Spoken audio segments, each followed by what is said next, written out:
Is shaky footage putting you off from shooting with your hands? I shoot about 80% of my work just like this. Let me show you how.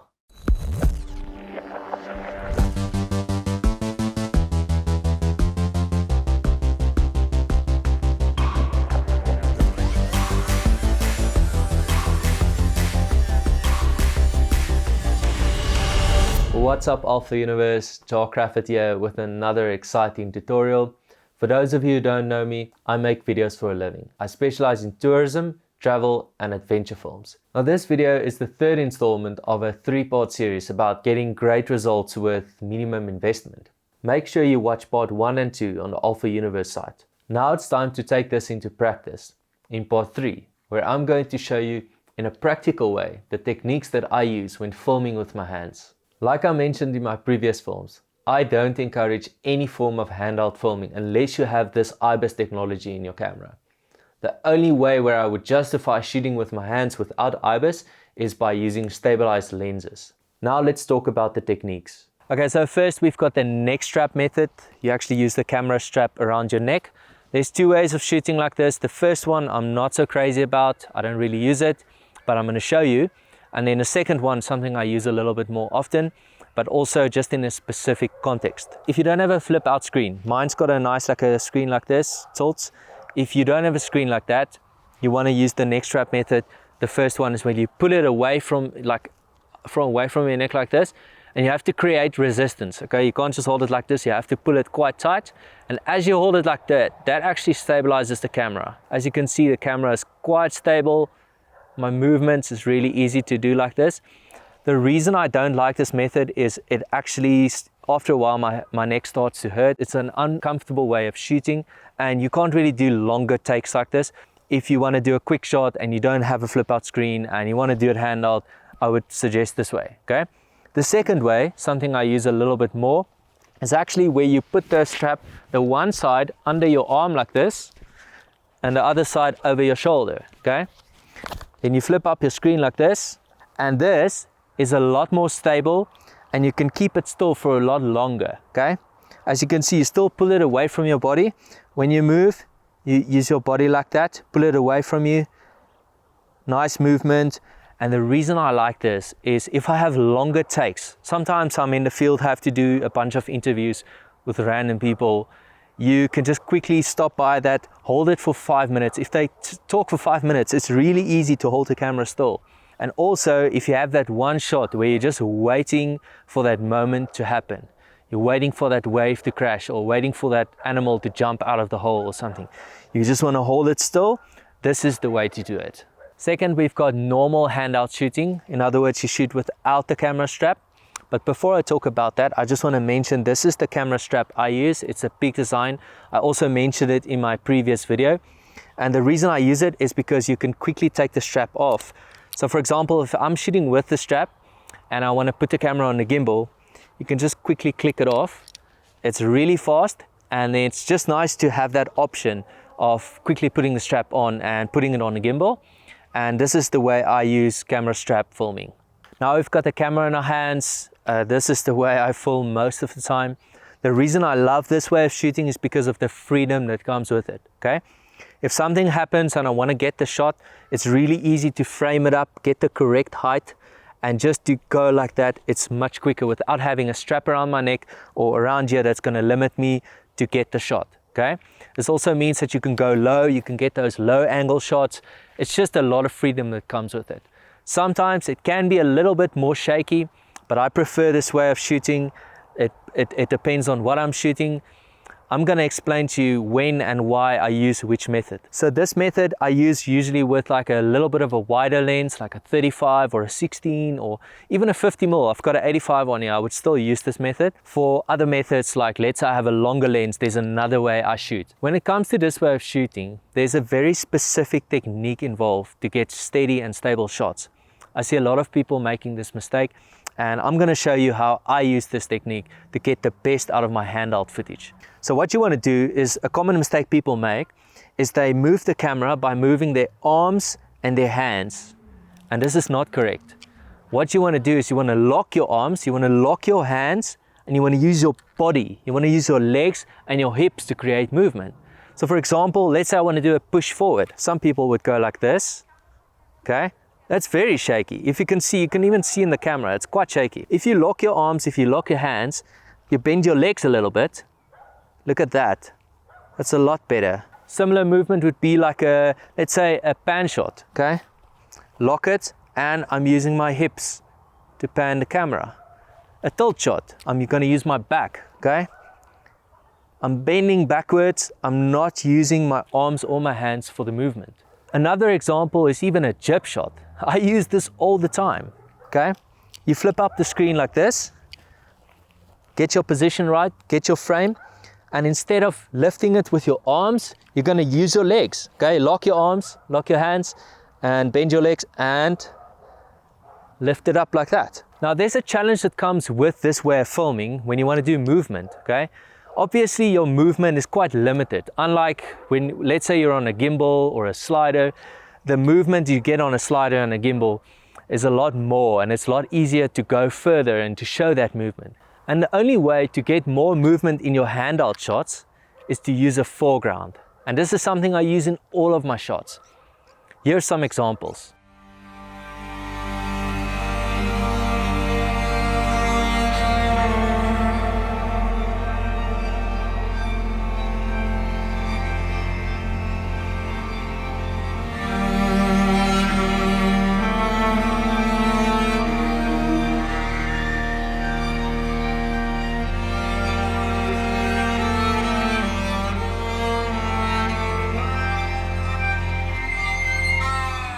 As you can see in the examples, I'm using some kind of a foreground to emulate more movement, okay? This tree right here is the perfect example of me actually using it to reveal the lens. As it comes out, it just shows a lot more movement. Sometimes you don't have a foreground, and that's when I create a foreground. But if you can't create a foreground and you don't have an interesting foreground, the best way to show more movement when shooting handheld is to go low. Because when you go low, as you come closer to the ground, that is your foreground. So the ground is your foreground, and that shows and helps you emulate more movement. The third and final technique is one of my favorite ways of shooting.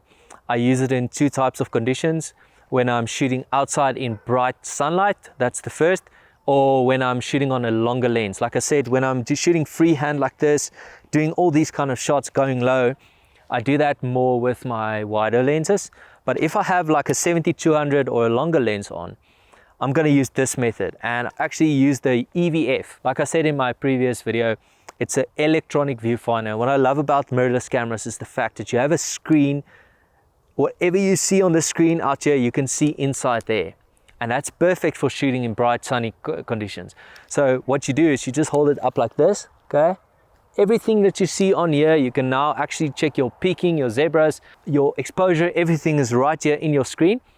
And it's not just about seeing better in harsh light, okay? The reason I like this technique is because it's more stable. What happens is when you put it against your head like this, okay? It's an extra point of contact.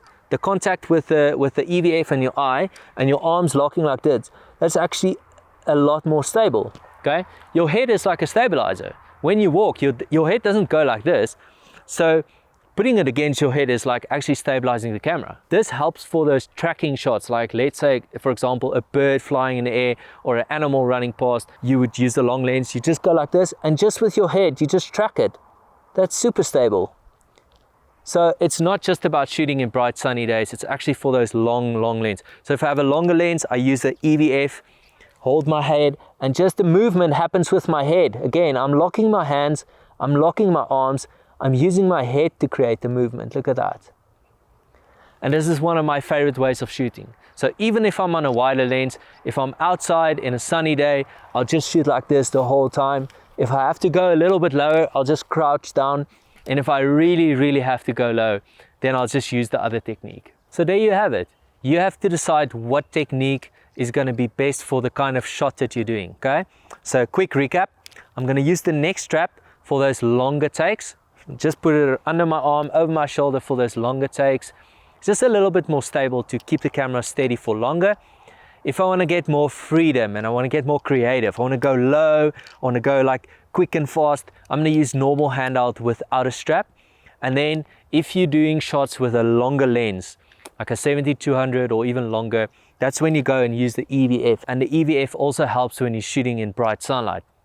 Now let's take this into post. Okay, so we're going to be using Adobe Premiere for this illustration, although Final Cut has a similar feature. It just works a little bit differently. So if you're not sure about that, just go and Google it. There's a lot of stuff on YouTube about it.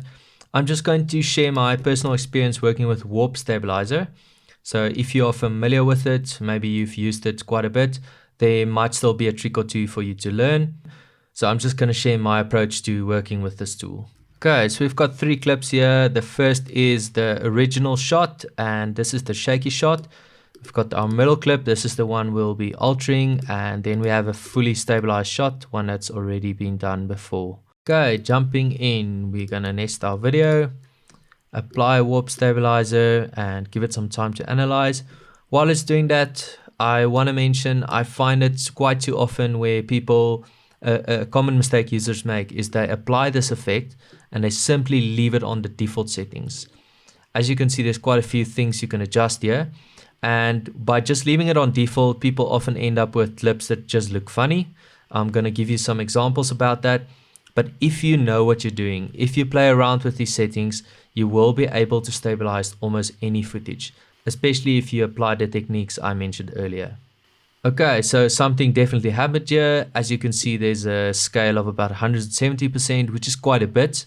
I don't necessarily want to crop in that much. If you disable the effect, you can see there's quite a bit of stuff happening. Let's just play it back and see what the result is. Give it a render.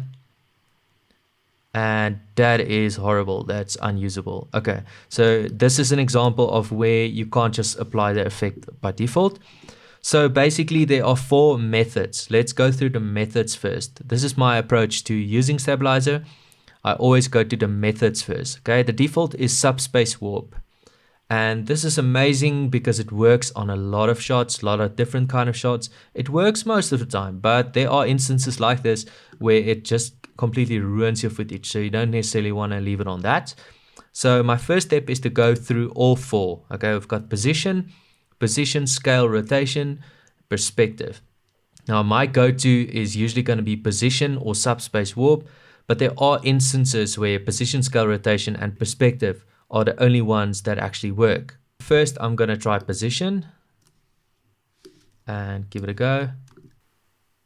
There's a bit of warping happening. I'm not crazy about it, and this is my problem with warp stabilizer. If you look at the previous clip, it almost looks like a jello effect, like a rolling shutter, just much worse. Completely ruins your footage and it's just not good. If I look at the position, there's definitely a bit of warping going on and it doesn't feel natural. So once I've cycled through all my different methods, let's try this one first. Also not exactly what I want. Yeah, there's a warp, I don't dig that. Let's try position, perspective. Give it a render. Still no, oh no, that's ugly. Okay, so right now, all 4 of these methods don't work, okay? So first, I apply my warp stabilizer, okay? Nest, apply warp stabilizer, then I go through my methods, okay? If subspace warp, the default one, doesn't work, then I start cycling through all 4. If they still don't work, that's when I go to smoothness. And this is actually where I usually decrease my smoothness quite a bit because often it's not necessary to have it on 50. So many of my clips are usually on like 5 or 10%. So let's just try subspace warp first. Still not working. Now I'm going to try position on 5%, give it a render. Still some warp going on. I'm not crazy about that. And perspective, not working at all. And position, scale, rotation. This one actually looks the best. There's still a bit of warping going on. And to decrease the warp, that's actually what the smoothness does. So a lot of my clips, I will literally just put on 1% smoothness. And just give it a pre-render. Play it back, and that looks really good. So as you can see, I just played around with the 4 methods and then the smoothness. Okay, so just to recap, You apply warp stabilizer to your clip, okay? First, you see if subspace warp, the default, is going to work, okay? If it doesn't work, you cycle through your 4 methods, okay? Once you've tried that, you reduce the smoothness. Sometimes you actually increase the smoothness, but then you might get a little bit more crop. But usually I just decrease the smoothness to quite a bit. I usually start between 10 and 5%. And then if a clip is like this, where there's still a bit of warp, I'll just try and keep it at 1%. So as you can see right now, if I go to position scale rotation on 1%, it's only cropped in small bit, but it was enough to actually reduce all the shake. Okay, I've got one more example to show you. Sometimes you have that one clip that simply doesn't want to stabilize. This was one of those. I really loved the clip, so I wanted to use it. After trying everything that I just mentioned now, it still wasn't giving me a steady, smooth shot. And after trying a little bit more, I found a way to make it work. Okay, first let's look at the shaky version. There we go. As you can see, the moment the water comes over, there's a bit of vibration going. The reason for that is I actually got a fright. As the water came over, I thought it was going to hit my camera. And yeah, as you know, ocean water, salt water is not good for any electronics. So I didn't have a housing on. I just stood away a bit, but I thought it was maybe going to splash the camera, and I didn't want that. And because of that, there was a little bit of vibration until I noticed that it wasn't going to hit me. This was shot handheld with a 35mm. No rigs, no cages, just me holding it in my hands. And yeah, there's just a slight bit of vibration going, and I'm not crazy about it. I do love this shot though, so I wasn't gonna just give it up. I wanted to try everything to stabilize it. Okay, let's do this. So we're gonna start by nesting our clip, put on warp stabilizer, and like I mentioned, I actually tried everything. So I went through all 4 of the methods, and after that I played with the smoothness. From 1 to 100%, nothing happened. And I actually even tried without motion, and that didn't work at all. But while I was playing with smooth motion and no motion, I actually made a significant discovery, and this is what this example is about. But first, let's have a look at the different methods. Okay, so subspace warp, give it a little render there. There's definitely some crop going on. It's 103%. It's not bad, but let's see what the footage looks like. And there's the warp. That's horrible. There's some shake. There's a warp. No, that's unusable. Gonna try one more just for argument's sake. Position, render again. 50% smoothness for now. And play it back. And yeah, there's a lot of shake and vibration going. It's not working. Trying 1%, which is usually what works. After cycling through all 4 of those, gonna do another pre-render. And yeah, there's some vibrations going. I don't think that at all. Okay, this is where the trick comes in. So I just made the assumption that if you put the smoothness on 0%, that actually means no motion, but this is not the case. It's very important that you realize that there's a difference between no motion and 0 smoothness. Okay, first let's try 0. Let's try no motion. Okay, we can, yeah, let's just render it.